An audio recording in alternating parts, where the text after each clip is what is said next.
right. Hey, everybody, welcome back. It's time for another deep dive. And today we are tackling a pretty huge story. That's right. The raising of Lazarus. We're going to be looking at this through the lens of lesson 17, Jesus's power over death. And I think it's probably from like a religious ed curriculum or something. Yeah, sounds like it. But even though it's for teaching, we are going to uncover some pretty interesting things in here. Absolutely. So first off, let's set the stage.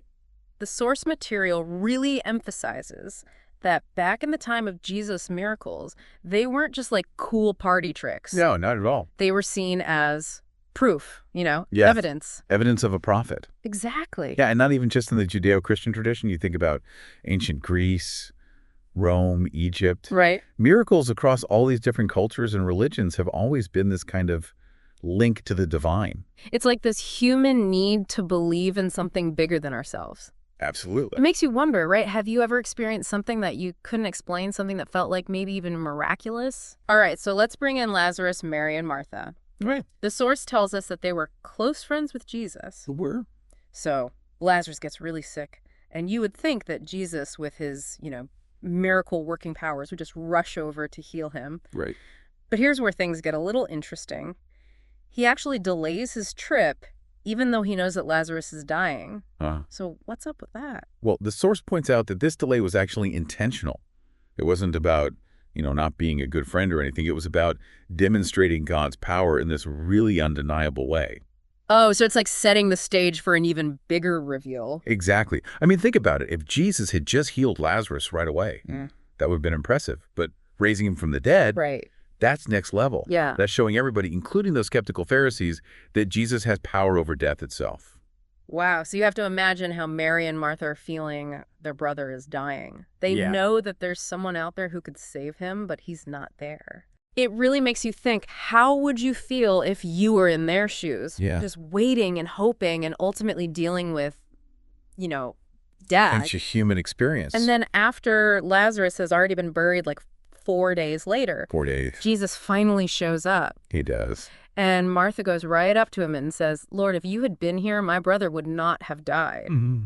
I think we've all felt that what if pang at some point. Absolutely. But then Jesus says, I am the resurrection and the life. Talk about a power move. It's huge. It's not just offering comfort. He's claiming divine authority over death. Exactly. And for the people in that time, this statement would have been absolutely earth-shattering. So let's break that down for a second. What does it actually mean to be the resurrection and the life? Yeah. What are we talking about here? Well, in Christian belief, this statement points to the promise of eternal life through faith in Jesus. Okay. It's saying that because Jesus has conquered death, those who believe in him will also experience resurrection. Okay. Not just spiritually, but physically as well. So it's not just about Lazarus in that moment. It's about this much bigger cosmic promise. Exactly. It's the cornerstone of Christian hope, this idea that death isn't the end. And what's so fascinating is that Jesus makes this statement before the miracle even happens. Oh, well. He's establishing who he is, and then he's going to back it up with this undeniable proof. Okay, so we've got the backstory, the tension, the big claims, and now we're at the tomb.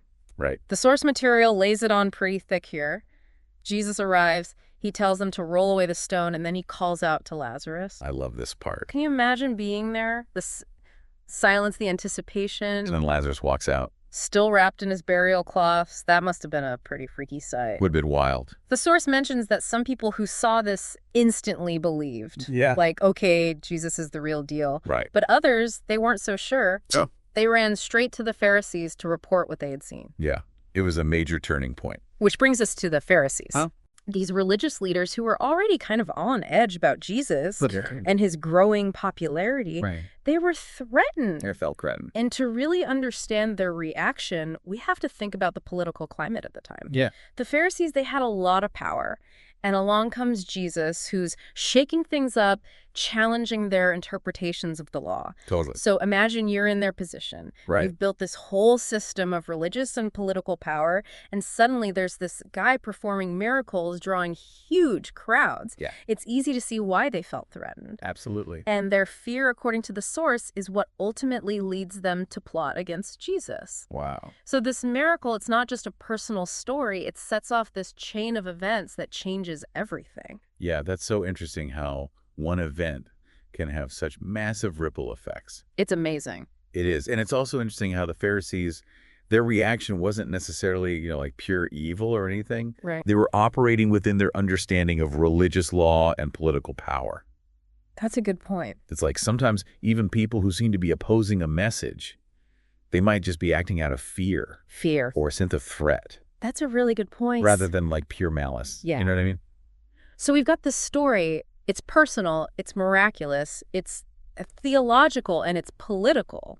It really is. It's like this microcosm of human experience with all its complexities and contradictions. And it raises so many questions like, what can we learn from this story about grief and hope and faith and facing our own mortality? Right. How does it resonate with your own experiences? It really makes you think, right? How do we confront loss? How do we find meaning in suffering? What do we believe about life after death? These are huge questions. They are. And we're going to continue to explore them as we dive deeper into the story of Lazarus. So stay tuned for part 2 of this deep dive, where we'll unpack even more layers of meaning and hopefully uncover some unexpected insights along the way. Awesome. Looking forward to it. Welcome back. All right. So we've talked about, the big picture stuff, the power dynamics, the emotional roller coaster, the theological statements. But sometimes it's the little details in the source material that really make you think. Right. Like the fact that Jesus knew that Lazarus was sick, but he kind of hung out for 2 extra days before actually heading over there. Yeah, that always gets me too. It's like, dude, you have miracle powers. What's the holdup? Right. But the source material says that, Jesus said this was all for the glory of God. Okay. And that the Son of God may be glorified through it. So it's not just about saving his friend, it's about making a statement. Exactly, by delaying his arrival. Jesus lets the situation get really bad. I mean, Lazarus dies, which sets the stage for a much more dramatic display of power. Right. I mean, think about the difference between healing a sick person and raising someone from the dead. It's huge, right? It is. It's like he's saying, look, I'm not just a healer. I have authority over death itself. But it seems like even his disciples were a little confused by this whole thing. Oh, yeah, totally. Remember when they say, Lord, if he's sleeping, he'll get better? Uh-huh. And Jesus has to be like, no, Lazarus is dead. Right. It's almost like he's using this situation to teach them a lesson about faith and trust. Yeah. Even when things don't make sense right away. I mean, isn't that the story of our lives, though? We face these things that seem impossible, and we question and we doubt. Totally. But this story, it reminds us to trust in something bigger than ourselves, even when we don't have all the answers. Absolutely. And that's a powerful message no matter what your belief system is. But, okay, let's talk about another detail that really stuck out to me. Okay. Lazarus coming out of the tomb, still wrapped in those burial cloths. Yeah, it's a little creepy. Yeah. But it's also kind of amazing. It is. It really makes the scene so vivid. You can almost see it, Lazarus stumbling out, still bound by these like trappings of death. Yeah. It really emphasizes the reality of what happened. He wasn't a ghost or a spirit. He was dead and now he's alive again. And the source even says that Jesus told the people to free him from the grave clothes. Yeah. It's like Lazarus needed help to fully re-enter the world of the living. He did? He was really dead, and now he's really alive again. It's so powerful. It's this powerful image of not just spiritual resurrection, but bodily resurrection. Yes. It really reinforces that idea that Jesus has dominion over death in all its forms. And it ties in so beautifully with the Christian belief in the resurrection of the body. Oh, wow. That even our physical forms will be transformed and renewed in the afterlife. That's pretty mind-blowing. It is. All right, so as we're kind of wrapping up this deep dive, I'm realizing this one story has it all, friendship, loss, faith, political drama, a glimpse into what might be beyond this earthly existence. It's amazing. It really is. It's a story that keeps giving. It does. The more you dig into it, the more questions it raises. And that's the beauty of it. It is. It challenges us to think, to explore, to wrestle with these big mysteries of life and death. I love that it's not about having all the answers. It's about the journey, the exploration. Right. The willingness to grapple with the unknown. Exactly. And who knows? Maybe that's the point of the whole story. Maybe. To remind us that there's always more to discover, more to understand, more to wonder about. I love that. Well said. And on that note of curiosity and wonder, we're going to wrap up this deep dive into the raising of Lazarus. It's been a pleasure. But we're going to keep exploring some of the smaller details of this story in part 3. Absolutely. There's so much more to unpack. So make sure you join us for the final part of this deep dive, where we'll continue to uncover hidden layers of meaning and ask those big questions that make us think about life and death and everything in between. Looking forward to it. Welcome back to our deep dive.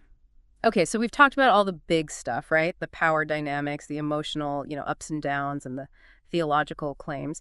But I think it's really interesting to look at some of those smaller details that the source material highlights. Yeah, absolutely.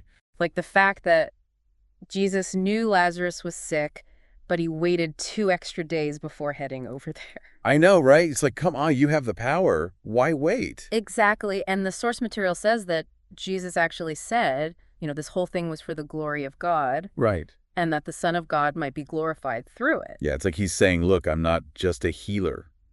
I have authority over death itself. So it's not just about helping a friend. It's about something bigger. It is. It's about demonstrating his power and his connection to God in the most undeniable way possible. But even his own disciples, they seem kind of confused by the whole thing. Oh, yeah, totally. Remember when they said, Lord, if he's sleeping, he'll get better? Uh-huh. And Jesus has to clarify and be like, no, guys, Lazarus is dead. Right, like he's teaching them a lesson about faith even when things don't make sense. Exactly. It's about trusting in something bigger than ourselves, even when we don't understand the why or the how. Which I think is something we can all relate to, right? Oh, absolutely. We all go through stuff that seems impossible, and we question and we doubt. We do. But this story reminds us that there might be a plan, even when we can't see it. So it's not about having all the answers. It's about having faith. Right. And that faith can help us through those tough times. Okay, so let's talk about another detail that I found really interesting. Okay. The fact that Lazarus walks out of the tomb still wrapped in burial cloths. Oh, yeah. That's super creepy, but also kind of amazing. It's like you can just picture it, right? Lazarus stumbling out of the darkness, still bound by the, trappings of death. It really emphasizes the physical reality of what happened. Right. He wasn't a ghost. He was really dead, and now he's really alive. And the source even says that Jesus told the people to free him from the grave clothes.